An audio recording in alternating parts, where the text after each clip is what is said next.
ជុំនិទានជាដកភាគ4ជាបន្តទៅទៀតនេះសូមតាមដានសម្ដាប់រឿងនាងកណ្ដុលកេសីវគ្គ2ដែលជាវគ្គបញ្ចប់សូមតាមដានសម្ដាប់ដោយតទៅហើយដោះយកគ្រឿងអភរណៈរត់ទៅកណ្ដុលកេសីនាងខ្លាចសេចក្តីស្លាប់ក៏ពោលអង្វរថាខ្ញុំក្តីគ្រឿងអភរណៈក្តីសុទ្ធតែជារបស់អ្នកហើយទោះនាងអង្វរថាកុំធ្វើយ៉ាងនេះក៏ចោលនៅតែពោលថាពិតជាសម្លាប់ហងឯងហើយកុំអង្វរធ្វើអ្វីឥតអំពើទេនាងប្រាប់ថាបើពិតជាយ៉ាងនេះមែនអ្នកសម្លាប់ខ្ញុំធ្វើអ្វីគួរតែយកអភរណៈទាំងនេះទៅហើយទុកជីវិតឲ្យខ្ញុំចាប់ពីថ្ងៃនេះទៅខ្ញុំនឹងថ្វាយខ្លួននៅជាទាស័យធ្វើកម្មបម្រើអ្នកទាំងអស់ទើបពោលថាខ្សែសយៈជាវិការៈនៃមាសនេះសម្រាប់ពីកែវពិទូទាំងអស់អ្នកដ៏ចម្រើនយករបស់ទាំងនេះផងឲ្យអ្នកស្រុកដឹងឮថាខ្ញុំជាទាស័យអ្នកផងចោលប្រកែកថាបើអញធ្វើយ៉ាងនេះហងនឹងទៅប្រាប់ម្ដាយឪពុកហងមិនខានអញពិតជាសម្លាប់ហើយពោលគាថាហងកុំយំខ្លាំងពេកចូលស្រាយបង្វិចទ្របឲ្យឆាប់ជីវិតហងគ្មានទេអញនឹងយករបស់ទាំងអស់នាងកណ្ដុលកេសីគិតថាអោកម្មនេះធ្ងន់ណាស់ណោះធម្មតាបញ្ញាដែលបុគ្គលសាងសន្សំមកហើយមិនមែនទុកស្ងោទេគឺទុកដើម្បីពិចារណាការពារភយន្តរាយត្រូវអញលបងលួងលោមបញ្ញាសាកនឹងគាត់នេះម្ដងមើលទើបពោលអង្វរថាការដែលរាជបរោះចាប់បងចោទថាចោលហើយនាំទៅសម្លាប់ខ្ញុំបានប្រាប់មេដាបៃតាខ្ញុំឲ្យប្រាក់1000កហបណៈទៅលុះបងនាំយកមកផ្ទះខ្ញុំជាអ្នកមានឧបការៈតាំងពីពេលនោះមកថ្ងៃនេះគួរបងធ្វើខ្លួនឲ្យប្រពៃខ្ញុំនឹងថ្វាយបង្គំលាស្លាប់ឥឡូវហើយចោអណាស់ពោលថាល្អហើយទើបឆោបែរមុខទៅជ្រោះភ្នំឲ្យនាងថ្វាយបង្គំនាងដើរប្រទក្សិណបរោះនោះ3ជុំទើបថ្វាយបង្គំទិសទាំង4ពោលរៀបរាប់ថាបបិទ្ធស្វាមី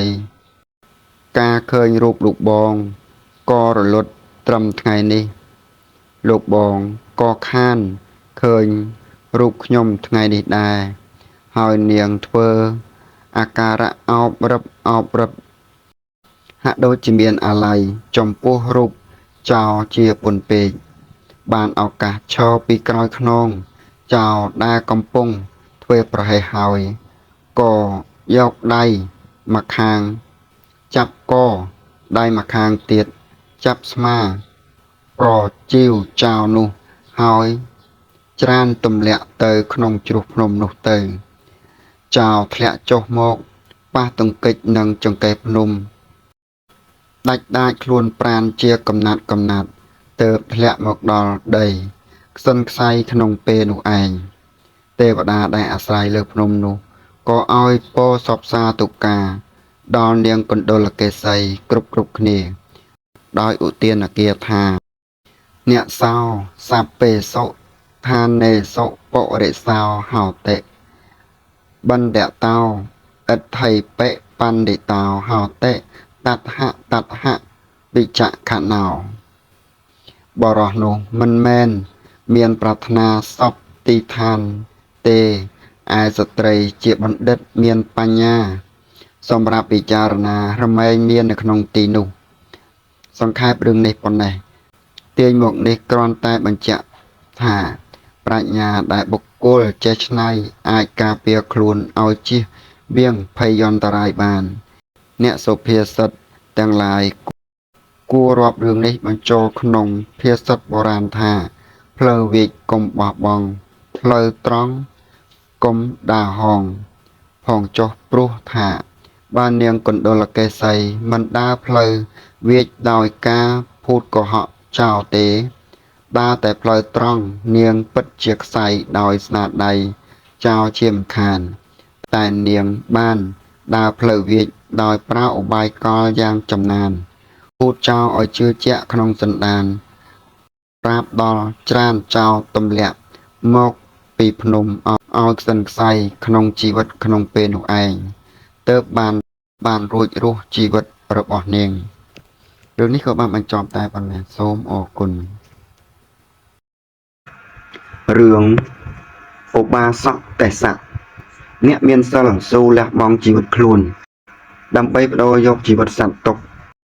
ព្រះមហាកសបតថេរមហារាជជាស្ដេចមានធម៌សោយរាជសម្បត្តិនៅក្រុងលង្កាទ្វីបទ្រង់មានព្រះហឫទ័យចង់សោយសាច់ទទាអង្គជាពុនពេកតែទ្រង់ឆ្វេងយល់ថាបើអញនិយាយប្រាប់គេថាចង់ស៊ីសាច់ទទាអង្គ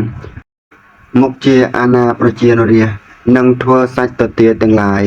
ឲ្យវិនាសក្នុងទីប្រមាណ1យោជន៍ជុំវិញព្រះរាជាទ្រង់ខំអត់សង្កត់ចំណងនោះអស់រយៈ3ឆ្នាំរោគខ្ទុះក៏កើតឡើងនាព្រះកាយទ្រង់មិនអាចអត់ទ្រាំនឹងសេចក្តីស្រេកឃ្លានបានក៏ត្រាស់បន្ទូលព្រះសូសីហនាថសួរថាអ្នកបម្រើអញមានអ្នករក្សាសិលដោយត្រឹមត្រូវដែរឬក្រាបទូលមានឧបាសកម្នាក់ឈ្មោះទេសៈជាអ្នករក្សាសិលដោយត្រឹមត្រូវមិនដែលឲ្យដាច់ដោយធ្លុះធ្លាយដល់ម្ដងឡើយព្រះរាជាមានប្រាថ្នានឹងលបងឧបាសកនោះមើលទើបបង្គាប់ឲ្យហៅឧបាសកនោះមកឧបាសកមកហើយចូលទៅថ្វាយបង្គំព្រះរាជាអង្គុយក្នុងទីដ៏សមគួរព្រះរាជាសួរថាអ្នកឯងឈ្មោះទេសៈឧបាសកឬក្រាបទូលឈ្មោះទេសៈព្រះរាជាបង្គាប់ថាអ្នកចូលទៅវិញចុះឧបាសកក៏ថ្វាយបង្គំត្រឡប់ទៅវិញការឧបាសកទៅផុតព្រះរាជាទ្រង់បង្គាប់បរិសម្នាក់ឲ្យយកមាន់ព្រោះមួយទៅឲ្យឧបាសកនោះធ្វើម្ហូប3មុខមកថ្វាយព្រះអង្គជាព្រះក្រយ៉ាស្ងើយបរិសនោះក៏ធ្វើតាមរាជអាជ្ញាឧបាសកនិយាយនឹងរាជបម្រើនោះថារាជបម្រើនោះពោលថាបើមាន់នេះងាប់ស្រាប់យើងអាចចាត់ចែងព្រះក្រយ៉ាស្ងើយថ្វាយតាមព្រះរាជបំណងបានតែឥឡូវនេះមាន់នេះនៅរស់យើងមិនបានធ្វើទេព្រោះយើងកាន់សិលមិនសម្លាប់សត្វចូលអ្នកទូលព្រះរាជាវិញចុះរាជបរិសក៏ទៅទូលព្រះរាជាតាមពាក្យនេះព្រះរាជាបានត្រាស់បង្គាប់រាជបរិសឲ្យទៅប្រាប់ទៀតរាជបរិសក៏ទៅប្រាប់ឧបាសកនោះថារាជអាជ្ញាស្ដេចធ្ងន់ពេកណាស់អ្នកឯងធ្វើយ៉ាងនេះមិនគួរទេបើអ្នកសម្លាប់មាន់នេះធ្វើក្រយ៉ាស្ងើយថ្វាយព្រះរាជាហើយដាច់សិលអ្នកឯងអាចសមាទានវិញបានទេសៈឧបាសកប្រាប់បរិសនោះថាក្នុងមួយអត្តភាពមានសេចក្តីស្លាប់តែមួយដងមិនដែលមានដល់2ដងដូច្នេះយើងមិនធ្វើបាណាតិបាតកម្មបានទេ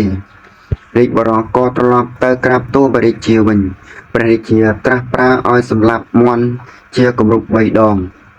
ក៏ទេសៈឧបាសកមិនព្រមទើបទ្រង់ត្រាស់ឲ្យហៅទេសៈឧបាសកនោះមកសួរថាហេតុអ្វីក៏អ្នកមិនសម្លាប់មាន់ធ្វើព្រះកញ្ញាស្ងើយយកមកឲ្យខ្ញុំឧបាសកទូលថាព្រះសមត្ថិទេពវាវង្សខ្ញុំព្រះអង្គជាអ្នករក្សាសិលមិនអាចសម្លាប់សត្វបានទេព្រះរាជាបង្គាប់ថាណែនាយពេជ្ជឃាតទាំងឡាយចូលនាំឧបាសកនេះយកទៅសម្លាប់កាត់ក្បាលវាចោលចេញព្រោះវាមិនស្ដាប់បង្គាប់អញជាម្ចាស់ផែនដីតែទ្រង់បានប្រាប់អាកំបាំងជាសញ្ញាដល់ពេជ្ជឃាតថាអ្នកទាំងឡាយកុំសម្លាប់មនុស្សហើយត្រឡប់មកប្រាប់អញវិញពួករាជបរិសទាំងឡាយនោះទៅឲ្យដេកលើឈើជ្រុញហើយឲ្យមាន់ទៅបរិសនោះឧបាសកក៏យកមាន់ដាក់លើទ្រូងហើយនិយាយថាណែមាន់យើងបានឲ្យជីវិតយើងទៅបដូរជីវិតអ្នកដើម្បីឲ្យអ្នកឯងរស់ នៅមួនឯងកុំភ័យអីចោឯងហាទៅចុះថាដូច្នោះហើយក៏បោះមាន់នោះទៅមាន់បានទៅផ្ទះស្លាប់ហើរទៅទុំលើដើមជ្រៃមួយក្បែរនោះកន្លែងនោះឈ្មោះថាកុកដគិរីប្រែថាកន្លែងឲ្យអភ័យដល់មាន់ព្រះរាជាទ្រង់ព្រះសណ្ដាប់ដំណឹងនោះហើយទើបត្រាស់ប្រាប់បរិសអាមាត្យម្នាក់ឲ្យទៅហៅឧបាសកនោះមកវិញប្រទានគ្រឿងឥស្សរិយយសឲ្យហើយត្រាស់ថាយើងមិនធ្វើទុកបុកម្នេញដល់អ្នកទេយើងគ្រាន់តែលបងសាកមើលទៅតើព្រោះចង់សោយសាច់ទៅទាអាំងកន្លងមក3ឆ្នាំហើយអ្នកឯងចាត់ចែងសាច់ទៅទាដែលបរិសុទ្ធទៅដោយទីបំផុត3យ៉ាងដល់យើងបានឬទេឧបាសកនោះទទួលព្រះរាជបន្ទូលហើយក៏ចេញទៅឈើទីបមាត់ទ្វារបានឃើញបរិសម្នាក់យួរសាច់ទៅទាងាប់ស្រាប់មកពីព្រលឹមទើបសួរទិញបរិសនោះឲ្យតម្លៃពីកហបណៈហើយយកមកចាត់ចែងបង់គ្រឿងប្រហារទាំងឡាយមានខ្ទឹមជាដើមអាំងឆ្អិនស្រាច់បាច់ហើយក៏នាំទៅថ្វាយព្រះរាជាការស្ងោយក្នុងគ្រាននោះឯងសូមឲ្យបញ្ចប់តែប៉ុណ្ណេះសូមអរគុណ